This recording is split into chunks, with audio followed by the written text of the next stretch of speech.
Hey everyone, Derek here with a quick news update on Super Smash Bros. Ultimate, as once again Sakurai has his column in Famitsu where he talks exclusively about the game. Now this translation comes to us from Nintendo Everything, and basically he goes over the online stats of Super Smash Bros. Ultimate. And there's some interesting details in here about usage and how the characters are kind of balanced. So he actually states that he can glean quite a bit of data from what he's gathered from the records of Ultimate's online mode. Fundamentally, this is the kind of thing they keep under wraps, but Nintendo actually gave him permission to publish it in his column. He can't show any kind of tangible ranking of all the characters or anything like that, but he can take a peek at the global records. So as of that writing, it hadn't been too long since the game's release.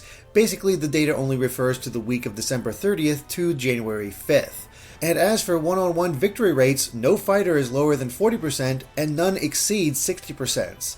And in terms of elite one-on-one matches, the character with the lowest percentage sits at 43.7%, while the character with the highest win rate is at 56.8%. There's a notable difference there, but considering that those percentages are for the highest and lowest of 74 fighters, overall you could say that the characters were fairly close to each other. But even taking into account one-on-one matches outside of Elite Smash, every fighter has a win rate of something between 40 and 54%, and those with a 45% win rate comprise 90% of the total fighters. So these records are unique in that they're completely free of bias. From time to time you may see a player-created estimation of each character's strength, but in reality those differ pretty greatly from his records. There are characters that tend to be given a lower rank in the grand scheme of things, but truth be told, they sometimes end up coming close to surpassing even the highest ranked characters. This was also the case in previous entries in Smash. Ultimately, he wonders if the people who don't play by the book and can come up with countermeasures to what they face that end up being strong and thus end up winning. But something that did end up being a little troubling to him were fighters like King K. Rool.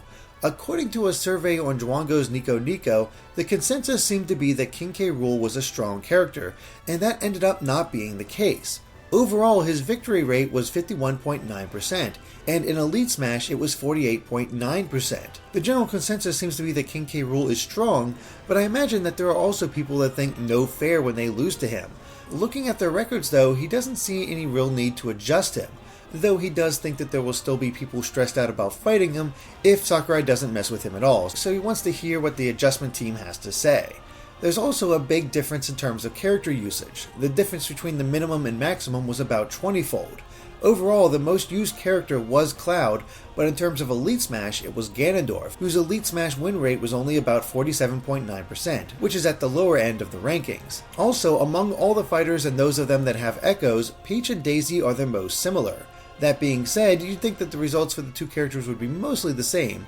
In Elite Smash though, Peach has a win rate of 54.4% and Daisy has one of 50.9%. He doesn't even know how that happens. In terms of usage though, they're roughly the same. He believes that the difference must come from some kind of calculation error, and that's why making adjustments is such a chore.